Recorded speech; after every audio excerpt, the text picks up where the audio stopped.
Baik, terima kasih.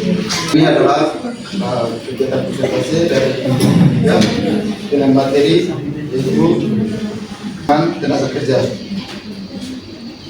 Saya di sini sebagai moderator dan rekan-rekan saya. Perkenalkan, nama saya Melina Beria, saya sebagai pemateri. Perkenalkan, nama saya Kristiana Iyadetani, saya sebagai anggota. Perkenalkan, nama saya Maria Mahendra, saya sebagai anggota. Perkenalkan, nama saya Yeni Gedruswalo, saya sebagai pemateri. Oke, baik, terima kasih kepada teman-teman yang sudah memperkenalkan diri. Kita mulai presentasi. Dari setiap kelompok bisa memberikan pertanyaan sesuai dengan materi yang sudah kami paparkan. Oke, materi satu untuk memaparkan materi. Waktu dan kesempatan saya persilakan. Baik, terima kasih atas kesempatan yang diberikan kepada saya. Langsung saja, materi hari ini tentang pengertian pengembangan tenaga kerja. Pengertian pengembangan tenaga kerja menurut para ahli. Pengembangan tenaga kerja merupakan serangkaian proses yang bertujuan untuk meningkatkan keterampilan, pengetahuan, dan kompetensi tenaga kerja agar lebih produktif dan mampu bersaing di dunia kerja. Menurut Cimamora 2004, pengembangan tenaga kerja melibatkan berbagai program pelatihan, pendidikan, dan pembinaan yang bertujuan untuk meningkatkan kapabilitas individu dalam dunia kerja. Salah satu teori yang mendukung pengembangan tenaga kerja adalah teori Human Capital Becker 1964 yang menyatakan bahwa investasi dalam pendidikan dan pelatihan akan meningkatkan produktivitas tenaga kerja yang pada akhirnya berdampak positif terhadap pertumbuhan ekonomi. Selain itu, menurut Werther dan Davis 1996, pengembangan tenaga kerja harus mencakup berbagai aspek seperti peningkatan keterampilan teknis, soft skills, serta pengembangan kepemimpinan. Mereka menekankan bahwa program pengembangan tenaga kerja harus disesuaikan dengan kebutuhan organisasi dan tren industri agar tenaga kerja dapat berkembang secara optimal. Strategi pengembangan tenaga kerja ada pendidikan dan pelatihan, pengembangan karir, peningkatan kesejahteraan tenaga kerja, tantangan dalam pengembangan tenaga kerja. Ada perubahan teknologi yang cepat, kurangnya akses ke pelatihan berkualitas, ketidaksesuaian keterampilan kebutuhan industri, dan kurangnya kolaborasi antara pemerintah, swasta, dan pendidikan. Peran pemerintah dan sektor swasta dalam pengembangan tenaga kerja. Ada peran pemerintah dan sektor swasta dalam pengembangan tenaga kerja. Ada peran pemerintah, peran sektor swasta. Yang terakhir, kesimpulan. Dapat disimpulkan bahwa pengembangan tenaga kerja merupakan faktor penting dalam meningkatkan daya saing dan produktivitas tenaga kerja. Konsep pengembangan tenaga kerja berfokus pada peningkatan keterampilan dan kompetensi tenaga kerja agar sesuai dengan kebutuhan industri. Strategi yang dapat diterapkan meliputi pendidikan dan pelatihan, pengembangan karir, serta peningkatan kesejahteraan tenaga kerja. Baik, inilah hasil presentasi kami. Waktu selanjutnya saya berikan kembali kepada moderator. Oke, baik, terima kasih kepada pemateri satu yang sudah membuat materinya. Yang berikut kita buka sesi tanya jawab. Sesi pertama, saya persilakan kepada 3 penanya dari setiap kelompok. Karena kita ada 4 kelompok dari kelompok kami yang presentasi, berarti ada 3 kelompok yang harus memberikan pertanyaan. Sesi pertama, saya berikan waktu dan kesempatan kepada 3 penanya. Saya persilakan sebelum memberikan pertanyaan, perkenalkan nama dan NPM. Terima kasih. Saya yang mau bertanya.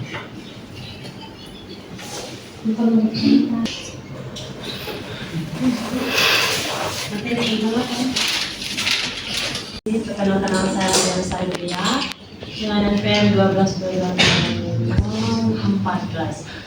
Di sini saya bertanya di tantangan dalam pengembangan tenaga kerja. Itu ada empat tantangan. Empat tantangan ini cara untuk mengatasi tantangan tersebut.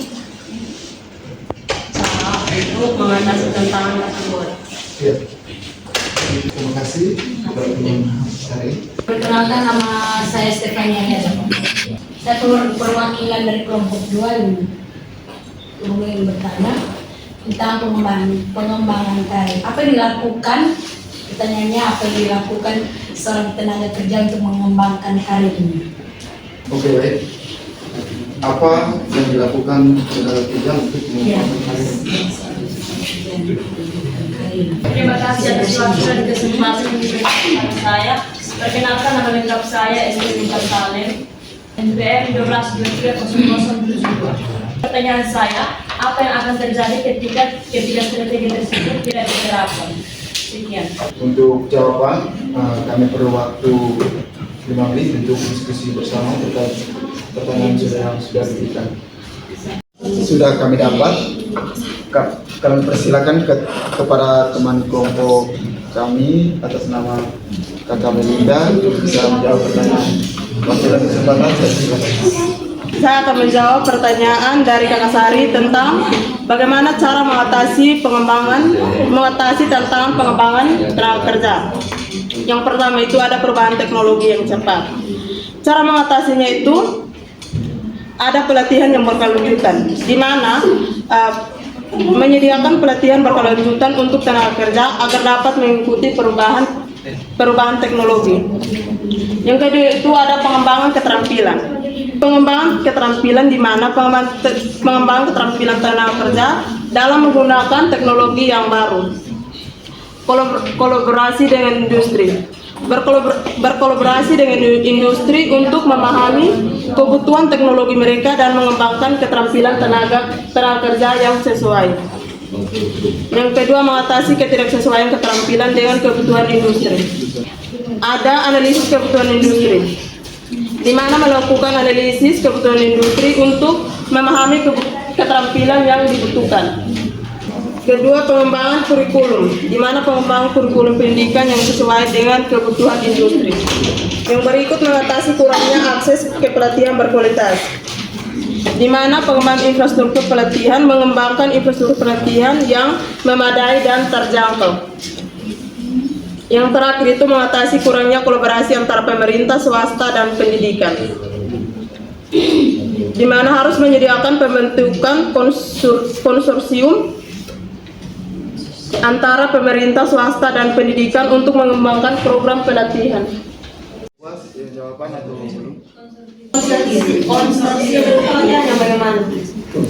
Kami dengan pertanyaan, apa yang dilakukan oleh tenaga kerja untuk mengembangkan karir?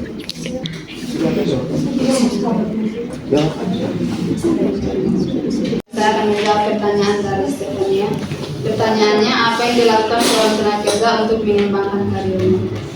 Seorang tenaga kerja dapat mengembangkan karirnya dengan berbagai cara seperti meningkatkan keterampilan, memperluas jaringan, dan mencari peluang. Berikut langkah-langkah yang bisa dilakukan. Yang pertama, meningkatkan keterampilan dan kompetensi, misalnya pelatihan dan sertifikasi, menyelenggarakan kursus atau pelatihan untuk meningkatkan keterampilan teknis dan soft skill. Yang kedua, menunjukkan performa yang baik di tempat kerja. Yang ketiga, memperluas jaringan profesional, mendapatkan bimbingan dari orang yang lebih berpengalaman untuk mendapatkan pertumbuhan karir. Yang keempat, mencari peluang karir yang lebih baik. Jika memungkinkan, membangun bisnis sendiri atau menjadi freelancer untuk memperluas pengalaman. Yang kelima, mengembangkan soft skill, mampu berkolaborasi dengan baik untuk mencapai tujuan perusahaan. Sekian jawaban dari kami. Itu jawaban dari kami. Ada sanggahan? Terima kasih. Dari Saudari Esther dengan pertanyaan, apa yang terjadi ketika strategi pengembangan tenaga kerja itu tidak ada? Ketiga strategi, yaitu pendidikan dan pelatihan, pengembangan karir, dan peningkatan kesejahteraan tenaga kerja. Baik, langsung saja. Jika tidak ada strategi pengembangan tenaga kerja, maka tidak akan berjalan dengan lancar. Dikarenakan pelatihan dan pendidikan itu sangat penting. Pendidikan formal dan pelatihan keterampilan menjadi elemen utama dalam meningkatkan kompetensi tenaga kerja. Program pelatihan dapat berbentuk on the job training maupun off the job training agar tenaga kerja memiliki keterampilan yang sesuai dengan perkembangan industri. Yang kedua itu ada pengembangan karir. di mana penyediaan jalur karir yang jelas dapat meningkatkan motivasi dan kinerja tenaga kerja. Yang ketiga, peningkatan kesejahteraan tenaga kerja.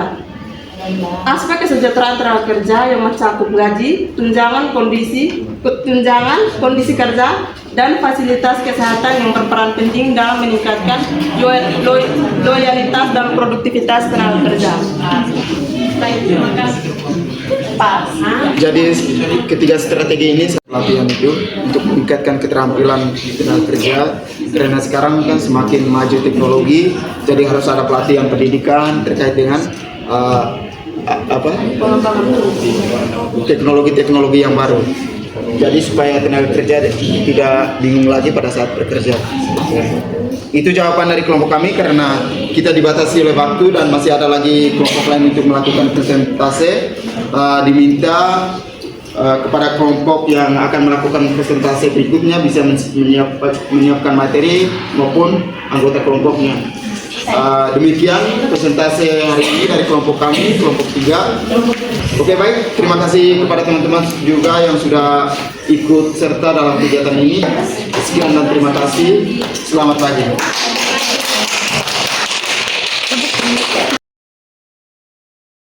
Terima kasih atas kesempatan yang diberikan kepada kami dari kelompok 4 yang akan mempresentasikan hasil kerja kami dengan judul materi kompensasi.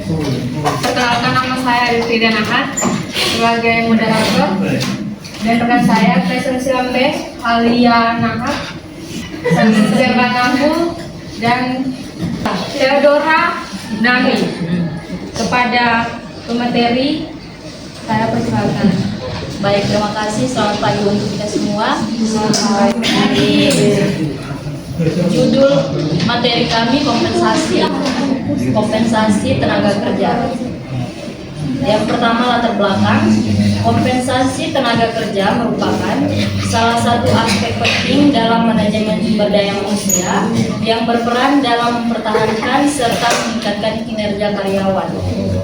Sistem kompensasi yang baik dapat memotivasi karyawan untuk bekerja lebih produktif dan meningkatkan loyalitas mereka terhadap perusahaan. Dibandingkan dengan usaha yang mereka keluarkan serta dibandingkan dengan rekan kerja lain.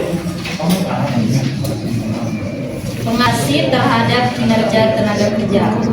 Kompensasi memiliki peran signifikan dalam meningkatkan motivasi dan kinerja karyawan.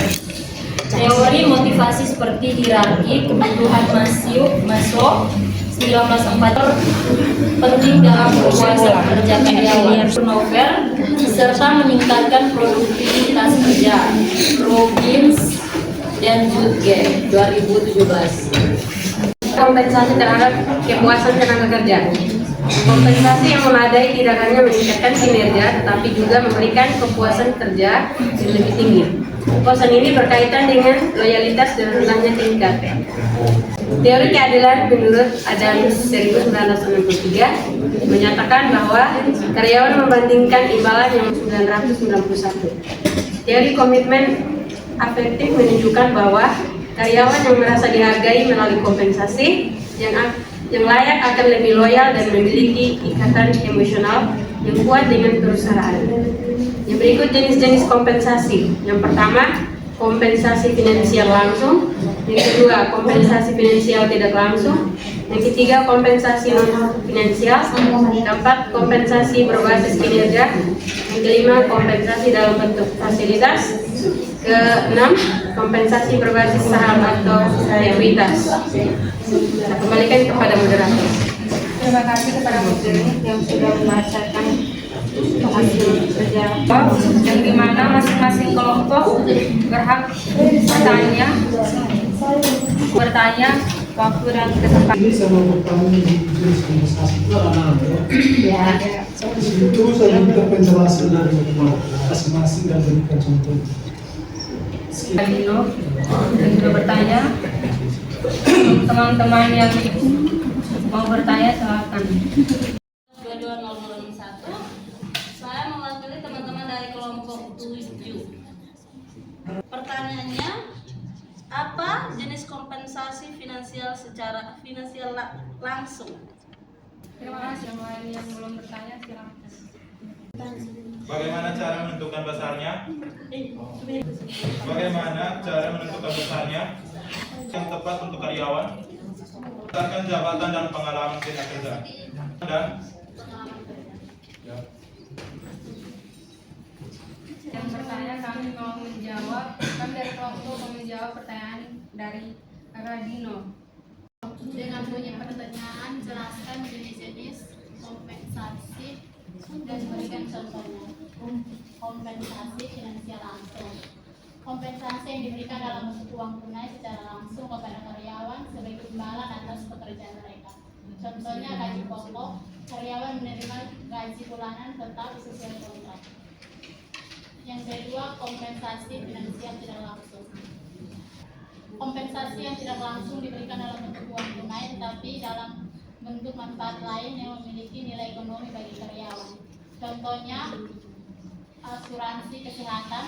Perusahaan membayar premi asuransi kesehatan untuk karyawan dan keluarganya. Yang ketiga, kompensasi non finansial. Kompensasi yang tidak dalam bentuk uang, tetapi dalam bentuk penghargaan, pengakuan dan atau pengalaman kerja yang positif. Contohnya, kesempatan pengembangan karir, seperti pelatihan, seminar, atau beasiswa pendidikan untuk meningkatkan keterampilan karyawan. Yang keempat, kompensasi berbasis kinerja.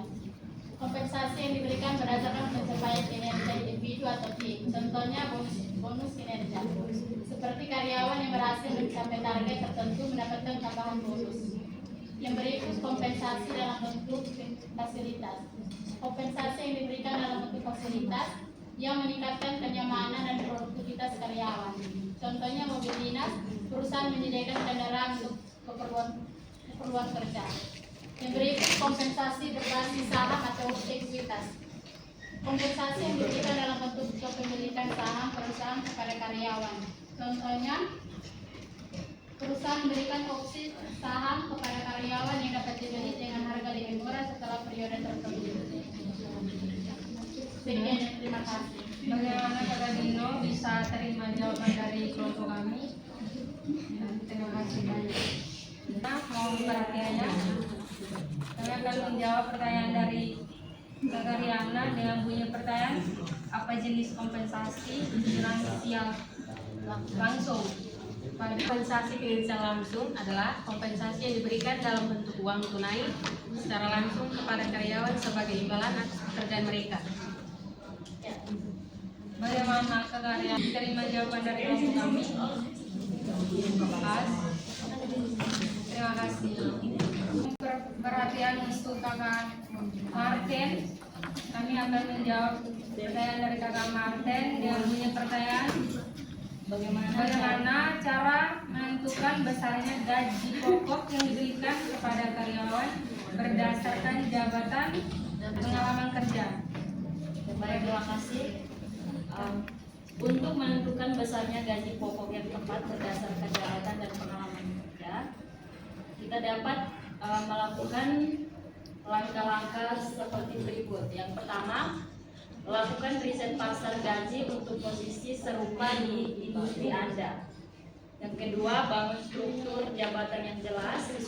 Yang ketiga, tetapkan rentang gaji untuk setiap jabatan.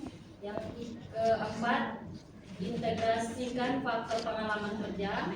Yang kelima, pertimbangkan faktor hambatan. Yang keenam, evaluasi dan sesuaikan secara berkala. Kakak Martin bisa diterima jawaban dari kami. Terima kasih banyak.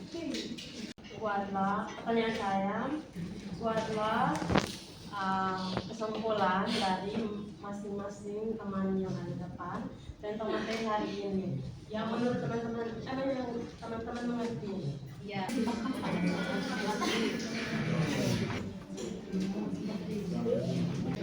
Pertanyaan dari Kakak Sari. Kesimpulan yang kami ambil adalah kompensasi tenaga kerja merupakan salah satu aspek penting dalam manajemen sumber daya manusia atau SDM yang berperan dalam mempertahankan serta meningkatkan kinerja karyawan. Ada secara umum kompensasi dibagi menjadi beberapa jenis seperti kompensasi finansial langsung, tidak langsung, non finansial, berbasis kinerja, kompensasi dalam bentuk fasilitas, serta kompensasi berbasis saham atau ekuitas. Jika dapat dalam menentukan besaran kompensasi perusahaan harus mempertimbangkan standar industri, jabatan, pengalaman kerja, kondisi finansial perusahaan, serta regulasi ketenaga kerjaan.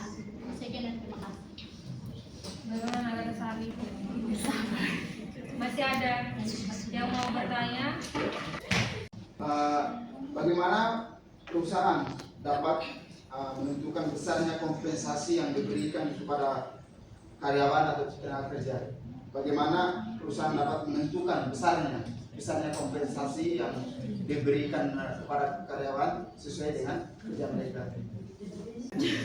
Dapat menentukan besarnya kompensasi yang diberikan kepada karyawan berdasarkan beberapa faktor utama. Yang pertama itu ada analisis jabatan, di mana tingkat tanggung jawab, keterampilan, dan dampak pekerjaan terhadap perusahaan. Yang kedua, pengalaman dan kualifikasi karyawan, di mana karyawan dengan pengalaman lebih lama dan keterampilan khusus biasanya mendapatkan kompensasi lebih tinggi. Yang ketiga, kemampuan keuangan perusahaan. Perusahaan harus menyesuaikan kompensasi dengan anggaran dan profitabilitas. Dan kompensasi biasa berupa gaji tetap atau tambahan insentif jika kinerja perusahaan meningkat. Yang berikut, pengertian kompensasi dalam konteks sumber daya manusia atau SDM. Dalam manajemen sumber daya manusia atau SDM, kompensasi adalah segala bentuk imbalan yang diberikan perusahaan kepada karyawan sebagai balas jasa atau pekerjaan mereka. Bagaimana Abang Yosef bisa terima jawaban dari kelompok asli? Biar lagi presentasi kami hari ini, apabila ada kesalahan dari kelompok kami, sekian, terima kasih.